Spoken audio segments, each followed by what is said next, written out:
إن الليالي قد أبدت خوافيها وحاربتني وما كلت مساعيها،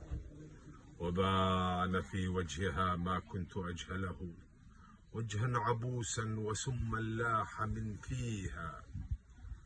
وصيرتني بلا أهل ولا وطن، أكابد المر رغما في فيافيها، وخيمتي في مهب الريح شاكية،